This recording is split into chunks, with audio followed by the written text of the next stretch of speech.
करीब 1 lakh daily wagers को identify किया गया। पीडीपी की जब हुकूमत थी और बायोमेट्रिक हुआ उनका और डेली वेजर्स को रेगुलराइज किया गया। हमने डेली वेजर्स को लेकर एक बिल इस हाउस में टेबल किया था और उसको गवर्नर्स ऑफिस से भी कंसर्न मिला था। उसके बाद वो बिल पहले सेशन में भी उठा था, बजट सेशन में, लेकिन तब मौका नहीं मिला।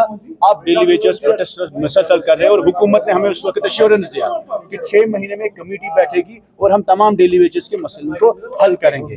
हमारी डिमांड ये है कि डेली वेजर्स को फेज मैनर में आप रेगुलराइज करिए, जिनका बायोमेट्रिक हो चुका है उनको रेगुलराइज करिए। और दूसरी जो हमारी बिल है, पीपल्स डेमोक्रेटिक पार्टी की बिल जो है, daily wagers, casual labours, need based, contractual, contingency paid और एचडीएफ में, कॉलेज फंड में जो कॉन्ट्रैक्चुअल लोग पिछले 5 सालों से 10 सालों से गवर्नमेंट को सर्विस दे रहे हैं, एसेंशियल सर्विस में जो लोग मेहनत कर रहे हैं, this is not about just regularization, this is also about human dignity. कि कई लोग आपके हेल्थ को, एजुकेशन को, बाकी इंजीनियरिंग, पीएचई के डिपार्टमेंट्स को चला रहे हैं और उनकी जॉब सिक्योरिटी नहीं है।